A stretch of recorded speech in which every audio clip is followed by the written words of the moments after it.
Gloire à Jésus. Alléluia. Bien-aimés, que la paix et la grâce de Dieu notre Seigneur soient avec vous. Augustine Bosson, l'ouvrier du Seigneur. Je voudrais partager avec vous un enseignement ce soir. Que le nom de notre Seigneur soit béni. Soyez en ligne avec moi pour que nous partageons ce moment ensemble. Nous allons prier. Alléluia. Père éternel, Dieu Tout-Puissant, Adonai Elohim, Dieu d'Abraham, Dieu d'Isaac, Dieu de Jacob, Dieu 3 fois saint, créateur du ciel et de la terre, Dieu de mon salut, le seul vrai Dieu, au nom de Jésus-Christ de Nazareth, notre Seigneur, je recommande ce moment entre tes mains. Par la puissance de ton Esprit Saint, conduis-nous. Prends le contrôle de ce canal que nous bénéficions pour annoncer ton évangile. Viens et fais-nous du bien. Touche les frères et sœurs qui seront en ligne avec moi pour partager ce moment. Que la grâce de ce message, la bénédiction derrière ce message touche chacun de nous. Père, que ton nom soit béni, que ton nom soit glorifié aujourd'hui et pour toujours. Au nom de Jésus. Amen. Alléluia. Bien-aimés, ce soir, le besoin de Dieu. L'homme a-t-il besoin de Dieu? Avons-nous besoin de Dieu pour vivre? Si oui, pourquoi avons-nous besoin de Dieu? Alléluia. C'est ce thème que ce soir je voudrais partager avec vous. Oui, des personnes pensent qu'ils n'ont pas besoin de Dieu dans leur vie. Ils ont une femme, elles ont un mari, ils ont des enfants, un travail, une maison, de quoi vivre quotidiennement, et alors ils pensent qu'ils n'ont pas besoin de Dieu. Dans le monde occidental surtout, où le niveau de vie est élevé, la médecine moderne est là, les hôpitaux sont là, les médecins vers qui ils peuvent se diriger quand ils sont malades sont là. Alors cela donne l'impression qu'ils n'ont pas besoin de Dieu. Les grandes surfaces commerciales où l'on peut tout acheter sont là. Dans cette société de consommation. Et les moyens pour acheter est là. Alors, cela donne l'impression, on leur donne l'impression qu'ils n'ont pas besoin de Dieu. Pour certains, quand tu leur parles de Jésus, de Dieu, ils disent que tu es un religieux. Bien-aimés, ce soir, le besoin de Dieu. Avons-nous besoin de Dieu? La réponse, oui. Toi qui m'écoutes, ou tu écouteras ce message, sache que tu as besoin de Dieu. La parole de Dieu dit dans Psaume 14, verset 1, aussi Psaume 53, verset 1, c'est le même verset. L'insensé dit en son cœur, il n'y a point de Dieu. Ils sont corrompus, ils ont commis des actions horribles.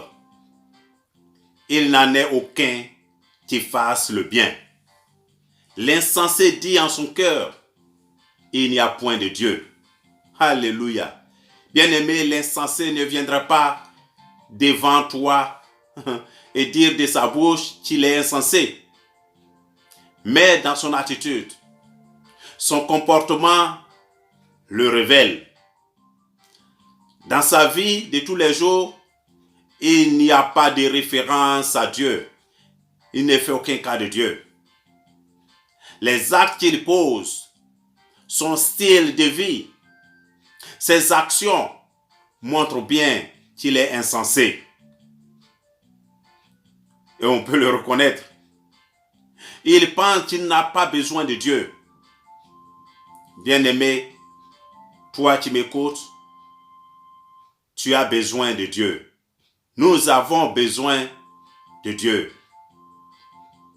Proverbe 14, verset 12, aussi Proverbe 16, verset 25 dit: telle voie paraît droit devant un homme, mais à la fin, c'est la voie de la mort.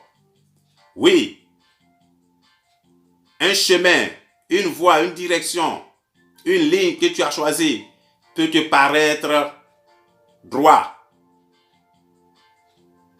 mais à la fin, c'est la voie de la mort. Bien-aimé, tu as besoin de Dieu. Et les raisons pour lesquelles l'homme a besoin de Dieu dans sa vie sont, et c'est ce que je vais donner aujourd'hui dans ce message. Un très important message. Alléluia. C'est mon thème aujourd'hui. Pourquoi as-tu besoin de Dieu? 1. Sache-le, bien-aimé, que le monde est mauvais et méchant. La première raison pour laquelle tu as besoin de Dieu dans ta vie, le monde est mauvais et méchant. Nous lisons 1 Jean 5, verset 19. Il est écrit: nous savons que nous sommes de Dieu et que le monde entier est sous la puissance du malin. En d'autres termes, nous savons que nous sommes nés de Dieu, mais tout le monde est plongé dans le mal. Le monde est plongé dans le mal. Ça ne vient pas de l'ouvrier Augustine Bosson. C'est écrit dans la parole. Le monde est mauvais et méchant. Dans le monde, bien-aimé, il y a deux types de personnes. Les enfants de Dieu et les enfants du diable. Où te trouves-tu? Ou bien nous appartenons à Dieu, ou nous appartenons au méchant système mondial, système des ténèbres dominé par Satan. Tu peux te dire, mais moi je ne suis pas chrétien, je ne vais pas à l'église, mais aussi je n'appartiens pas à Satan parce que je ne fais aucun mal. Je suis au milieu là. Tu n'es pas au milieu, bien-aimé. C'est un choix. Il y a le monde de Dieu. Physiquement, nous vivons dans un seul monde. Mais spirituellement, alléluia, bien-aimé, ce monde physique est en deux. Il y a le monde spirituel de Dieu et le monde de Satan. Et dans ce monde moderne, nous vivons, c'est un système. Alors, ce système méchant, mondial, est dominé par Satan. Bien-aimé, tu as besoin de Dieu. Alléluia. Ma soeur, mon frère, tu as besoin de Dieu. Lorsque nous lisons dans Psaume 41, verset 9, il est écrit ceci. Alléluia. C'est une affaire mauvaise qu'ils font sur lui. Le voilà couché. Il ne se relèvera pas. C'est ce que l'ennemi dit de toi. Il veut te voir couché. Il veut te voir ne plus pouvoir te relever. Dans Zacharie 13, verset 6, il est écrit, mais on lui dira, qu'est-ce que ces blessures que tu as aux mains? Qu'est-ce que ces blessures que tu as aux mains? Il répondra, c'est que j'ai été frappé dans la maison de ceux qui m'aiment. Alléluia. J'ai été frappé dans la maison de ceux qui m'aiment. Pas dans la maison de mon ennemi, mais dans la maison de ceux qui pensent qu'ils m'aiment. Bien-aimé, tu as besoin de Dieu. C'est celui que tu penses qu'il t'aime aujourd'hui. C'est le même qui va te livrer demain. Le mari que tu as aujourd'hui, ou la femme que tu as aujourd'hui, et qui te fait croire que tu n'as pas besoin de Dieu. Ma chérie, nous, on n'a pas besoin de Dieu. On est intellectuel, on a fait l'école, on a notre travail, on n'a pas besoin de Dieu. C'est ce mari-là qui peut t'abandonner demain. C'est cette femme-là qui va t'abandonner demain. Alléluia.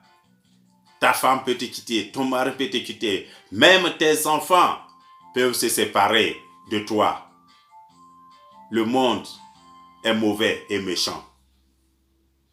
La famille que tu aimes tant, les parents que tu penses qu'ils t'aiment, ce sont eux qui causeront ta chute.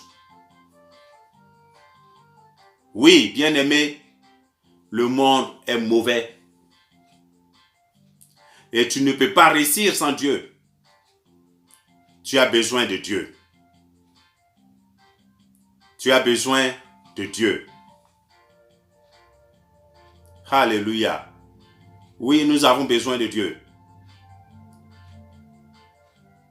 Il est écrit dans le psaume 55, verset 13 au verset 16. Il est écrit ceci. Car ce n'est pas un ami, tu me déshonores. Je le supporterai. Car ce n'est pas un ennemi. C'est écrit, ce n'est pas un ennemi qui me déshonore. Je le supporterai. Lui, le psalmiste dit ici, si c'est un ennemi qui me déshonore, ça c'est pas un problème. Je l'accepte. Parce que c'est un ennemi. Il dit encore, ce n'est pas celui qui me hait qui se lève contre moi. Je me cacherai de lui. Alléluia. Si je sais que tu me hais, tu ne m'aimes pas, je me cache de toi. Mais, il ajoute, c'est toi, un homme comme moi, mon confident. Toi que je connais bien, celui qu'il connaît bien. Ensemble, nous vivions dans une douce intimité. Nous allions avec la foule à la maison de Dieu. Ils vont même à la maison de Dieu ensemble. Alléluia.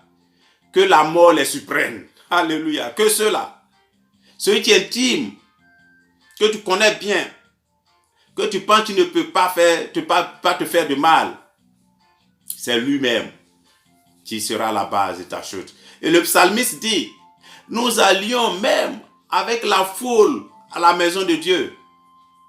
Que la mort les surprenne. Qu'ils descendent vivants au séjour des morts. Car la méchanceté est sur leur passage au milieu d'eux. Bien-aimé, ma prière ce soir pour toi. Que tous ceux, mon Dieu m'aura, qui sont autour de toi, qui sont avec toi, tu penses qu'ils t'aiment, tu n'as pas de crainte à être à leur côté parce que c'est tes amis. Il dit, si c'est mon ennemi, je sais, je peux le supporter. Si c'est quelqu'un, je sais qu'il me hait. Quand il vient, je prends mes gardes. Mais là, c'est celui auquel je ne m'attends pas du tout. Parce que nous sommes dans une intimité tellement bien Alléluia. On va même ensemble à la maison de Dieu pour prier ensemble. Bien-aimé, la manifestation du malin, de la méchanceté est spirituelle. La manifestation de l'ennemi, du malin, de la méchanceté est spirituelle. Or, toi qui m'écoutes, bien-aimé, tu es cher. Et c'est parce que tu es cher, tu as besoin de Dieu. Parce que le combat se fait à un niveau spirituel. La manifestation du méchant est spirituelle. Et le combat se fait au niveau spirituel et tu es cher. C'est pourquoi tu as besoin de Dieu. Le psaume 27, verset 1, dit ceci. L'Éternel est ma lumière et mon salut. De qui aurais-je crainte? L'Éternel est mon refuge et ma vie. L'Éternel plutôt est le refuge de ma vie. De qui aurais-je peur? Oui, tu n'auras pas peur, tu n'auras pas de crainte. Si l'Éternel est pour toi un refuge, c'est pourquoi tu as besoin de Dieu. C'est pourquoi nous avons besoin de Dieu. Le psaume 25, verset 20, 19, 21 dit ceci. Vois combien mes ennemis sont nombreux et de quelle haine violente ils me haïssent. Garde mon âme et délivre-moi. Garde mon âme et délivre-moi, que je ne sois pas couvert de honte, que je me refuge en toi, que l'intégrité et la droiture me protègent, car je mets en toi mon espérance. Ce monde est méchant et tu ne peux pas laisser ta vie bien-aimée au hasard. Le psalmiste dit ici, c'est un verset puissant. Combien mes ennemis sont nombreux et de quelle haine violente ils me haïssent. Garde mon âme et délivre-moi. Que je ne sois pas couvert de honte. Que tous ceux qui souhaitent ma chute voient ma réussite. Ce monde est méchant et mauvais et tu ne peux pas, bien aimer, laisser ta vie au hasard. Tu ne peux pas laisser ta vie au bénéfice de la chance et attendre de voir ce qui va se passer. Non. Bien-aimé, tu as besoin de te connecter à Dieu. Tu as besoin de te connecter à Dieu. Paul, l'apôtre, nous dit dans 1 Corinthiens 2, verset 11, « Qui donc parmi les hommes sait ce qui concerne l'homme, si ce n'est l'esprit de l'homme qui est en lui-même. De même, personne ne connaît ce qui concerne Dieu, si ce n'est l'esprit de Dieu. Alléluia. Tu ne peux pas connaître l'homme. Tu ne peux pas le connaître. Peut-être longtemps tu es avec lui. Vous avez passé des années et des années ensemble. Tu penses le connaître. Non, tu ne peux pas le connaître. Paul nous dit encore dans 1 Corinthiens 16, verset 9.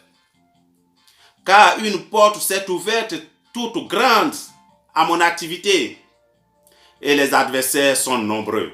Oui, une porte s'est ouverte. Une opportunité s'est ouverte pour moi. Dieu a ouvert les portes pour moi.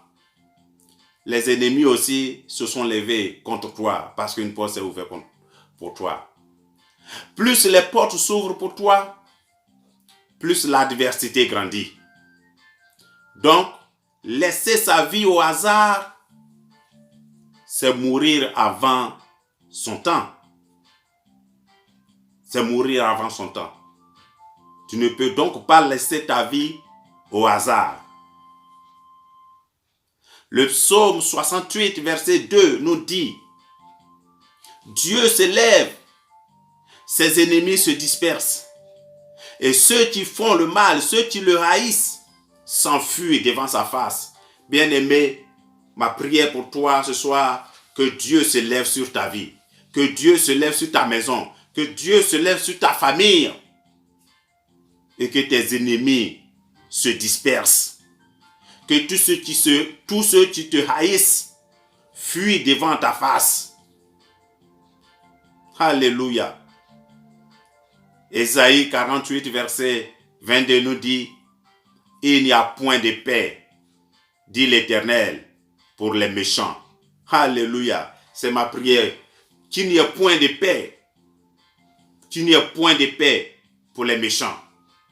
Tu sois toujours troublé. Tous ceux qui trouvent ta vie, qui soient troublés aujourd'hui. Toi qui m'écoutes dans ce message. Qu'il n'y ait point de paix pour le méchant. Alléluia. Donc, bien-aimé, c'est le premier point de ce message. Pourquoi avons-nous besoin de Dieu? 1. Parce que le monde est mauvais et méchant. Le deuxième point que je vais souligner rapidement avec vous, c'est que tu as besoin de Dieu pour assurer ou sécuriser ta vie. Tu as besoin de Dieu pour assurer et sécuriser ta vie. Jérémie 29, verset 11 nous dit, Dieu qui parle, je connais moi les desseins que je forme à votre sujet, oracle de l'Éternel, desseins de paix et non de malheur, afin de vous donner un avenir et de l'espérance. Alléluia. Afin de vous donner un avenir fait d'espérance. Et Ésaïe 55, verset 8, ajoute ceci, car mes pensées ne sont pas vos pensées, et mes voix ne sont pas vos voix. Bien-aimé, Dieu a un plan pour toi, Dieu a un plan pour moi, Dieu a un plan pour tout et chacun de nous. Et tu as besoin de sécuriser ce plan. Alléluia.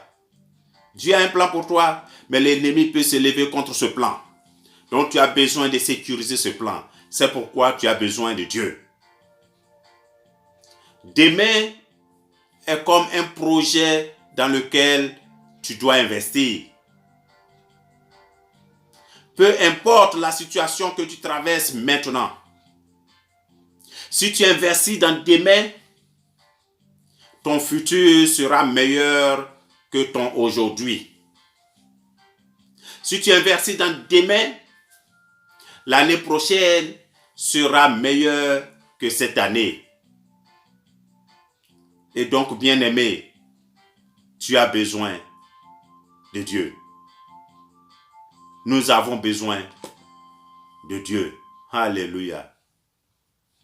Le troisième point, et je vais terminer par là, c'est que tu as besoin de Dieu parce que Dieu a besoin de toi. Alléluia. Dieu veut que nous lui plaisons. Et nous avons besoin de Dieu pour lui plaire. Alléluia. Nous avons besoin de lui pour lui plaire. Nous lisons dans Philippiens 2, verset 3, il est écrit ceci, car c'est Dieu qui opère en vous le vouloir et le faire selon son dessein bienveillant. Il faut Dieu pour plaire à Dieu. Nous avons besoin de Dieu pour plaire à Dieu. Bien-aimé, tu as besoin de Dieu parce que Dieu a besoin de toi. Dans Luc 12, 9, verset 31, il est écrit ceci. Si quelqu'un vous demande Pourquoi le détachez-vous? Vous lui direz, le Seigneur en a besoin. Bien-aimé, Dieu a besoin de toi. Parce que tu as besoin de lui. Dieu veut que tu sois un outil dans son œuvre. Dieu veut que tu regardes à lui. Peut-être tu n'es pas parfait. Oui, nous ne sommes pas parfaits. Nul n'est parfait sur cette terre. Mais tu peux être sincère. Dieu ne cherche pas des gens parfaits, mais il cherche des gens sincères. Dieu a besoin de toi. Et il veut faire de ta vie une envie. Dis-lui, Seigneur, je suis prêt, j'ai besoin de toi. Oui, tu as besoin de Dieu. Alléluia. L'on a besoin de Dieu. Et on n'a pas besoin seulement d'être riche pour s'investir et investir dans l'œuvre de Dieu. Oui, moi je ne peux pas aller à l'église, je ne peux pas venir dans le Seigneur parce que je ne suis pas prêt, je n'ai pas les moyens. Alléluia. Généralement, ce ne sont pas, bien-aimés, les riches qui donnent. Ce sont les donneurs qui donnent et non les riches. Donc tu n'as pas besoin d'être riche pour venir à l'église. Alléluia. Dieu a besoin de toi, non parce que tu es riche, parce que tu es parfait, parce que tu es sans faute. Il a besoin de toi, alléluia, pour que tu donnes ta vie, tu donnes tes talents, tu donnes tes capacités, tu donnes ton intelligence, tu donnes ton énergie, ton temps, ta disponibilité, tes possibilités financières aussi pour l'avancement du royaume. Voilà pourquoi Dieu a besoin de toi et toi, tu as besoin de Dieu. Bien-aimés, voici courtement ce message important que je voudrais partager avec toi. Pourquoi l'homme a besoin de Dieu pour vivre? Avions-nous besoin de Dieu? L'homme a-t-il besoin de Dieu? Oui. Et voici les 3 raisons que je vous ai données. Oui, je répète, je résume. 1. Tu as besoin de Dieu parce que ce monde est mauvais et méchant. 2. Tu as besoin de Dieu pour assurer et sécuriser ta vie. Le plan de Dieu pour ta vie. Et de 3, tu as besoin de Dieu parce que Dieu a besoin de toi. Voici, bien-aimé, le message pour nous ce soir. Que Dieu vous bénisse, que Dieu vous garde, que Dieu protège vos familles, vos enfants. Et nous nous retrouvons demain pour un autre message. Merci et que Dieu vous bénisse. Amen.